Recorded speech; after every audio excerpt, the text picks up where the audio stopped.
Yeah.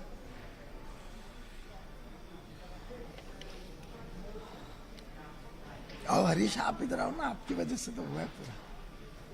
And take out your batch also.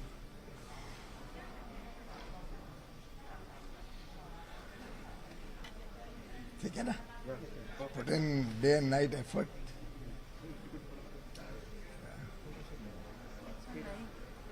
बैठे बैठे परेशान हो गए. Is it already live? No, no. Shall we start? Yes, sir.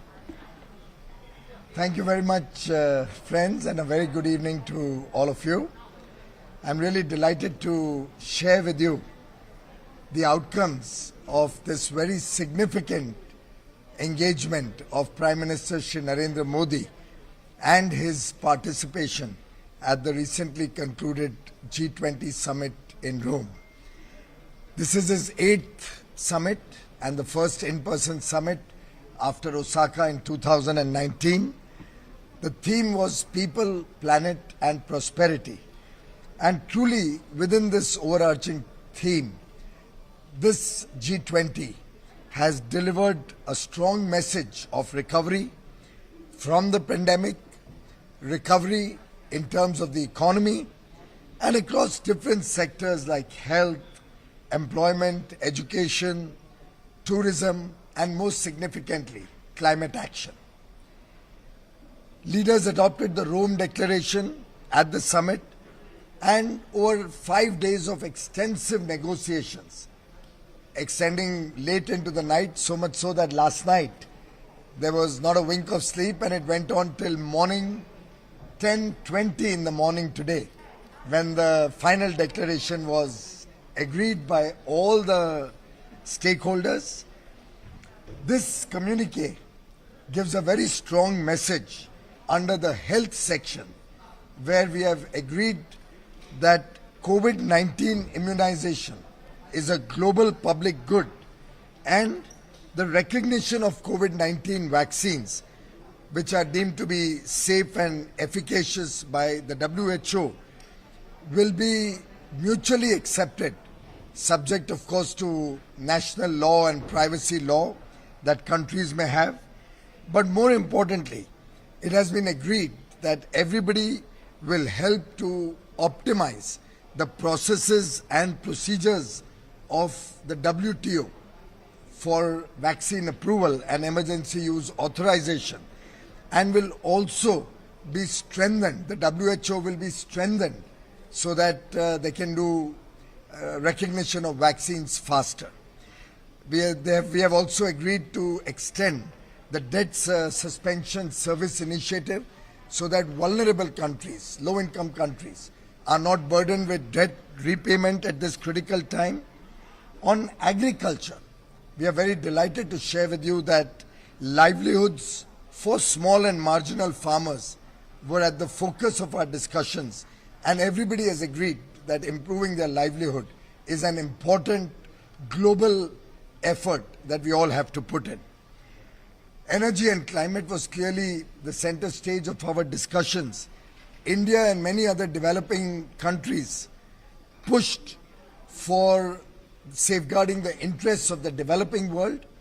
We were also joined by the developed countries to increase the ambition from the current levels of commitment and active interest that the developed world has shown in terms of providing technology and affordable finance at low interest or grant-based finance, long tenor finance.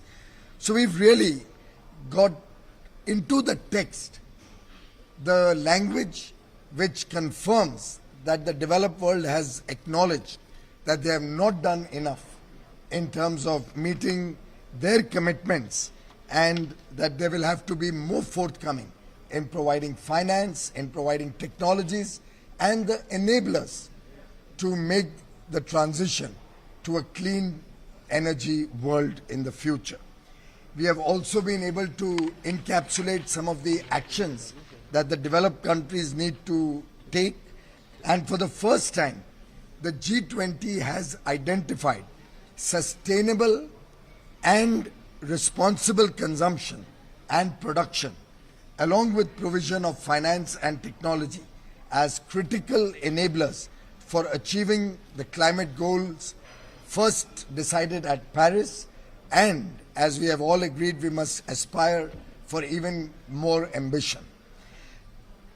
Prime Minister Narendra Modi's mantra of sustainable lifestyles finds resonance in the Rome Declaration, and sustainable consumption and responsible production patterns coming out of the Sustainable Development Goal number 12, which is aimed at encouraging the developed countries to reduce their luxurious and energy intensive lifestyle, has been discussed and accepted. We are very happy to share with you that we have been able to include once again and reiterate the principle of common but differentiated responsibilities.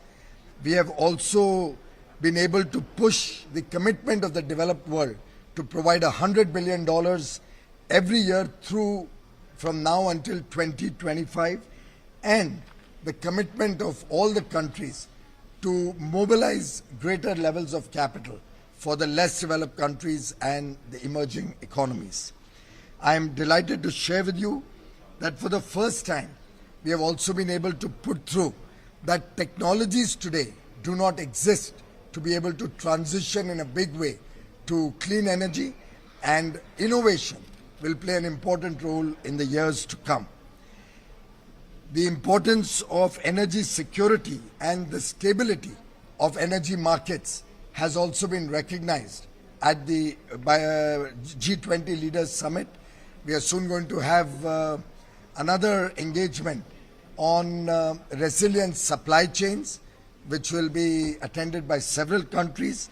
And for the first time, the mention of the CDRI in accelerating the agenda of sustainable urban planning has been brought into the declaration.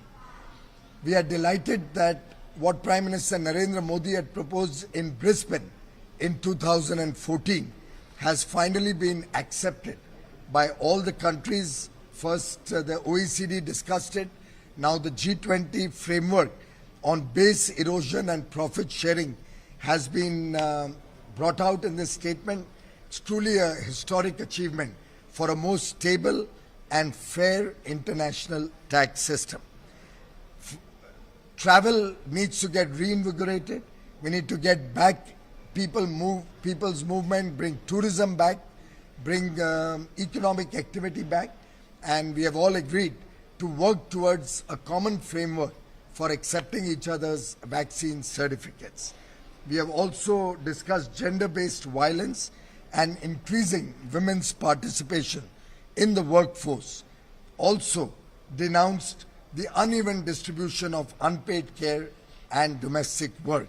So in some sense, a lot of the agenda that India was pushing for, a lot of the agenda of the developing countries in which India took a leadership role, have been representing them in the G20 for several years, has been brought into the text, along with data free flow for trust.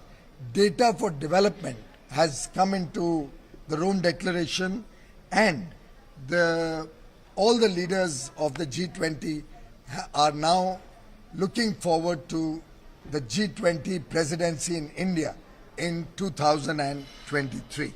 Thank you very much, ladies and gentlemen. Prime Minister Shri Narendra Modi will be embarking for Glasgow later in the evening today and attending the COP26 summit in the United Kingdom, again representing the voice of the developing world, the voice of the more vulnerable sections of society, and protecting the interests both of humanity, with very ambitious activity going on in India to contribute to climate change, to contribute in our own big way to support the effort to leave behind a better planet for the next generation. Thank you. Can I ask you a quick question? Sure. The final communique is talking about reaching net zero emission by or around mid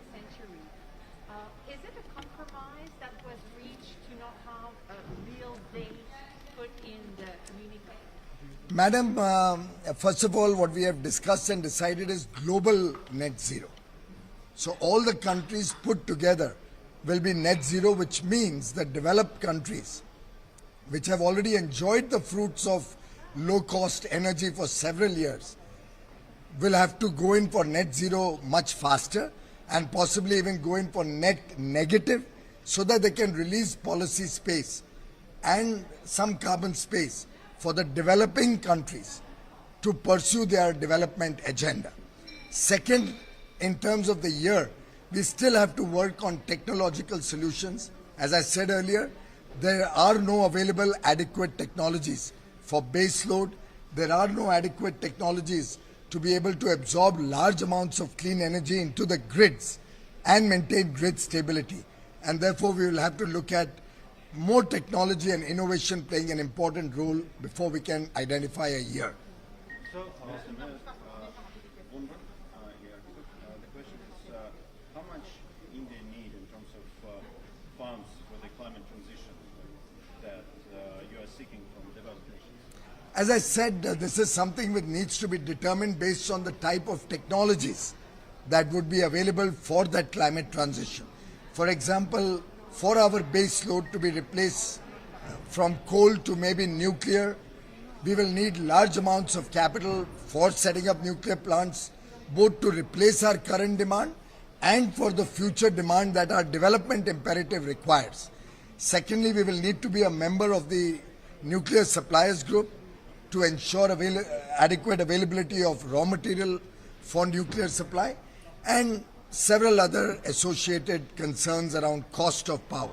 So it's going to be a holistic solution which will emerge through more dialogue, discussion and the collective effort of all the countries. Maybe there is an approximate estimate number? Not yet. Sir, India had pushed for commitment from the G20 on improving livelihoods of small and marginal farmers. Has there been some commitment from the world perspective in G20? Well, a communique like this does not get into the details of each of the subjects in that much micro detail, but the commitment that they have recognized the importance of protecting livelihoods of small and marginal farmers is a very big achievement. Thank you. Thank you, man. Sorry, it went on a little later. Yeah. Yellow. Au.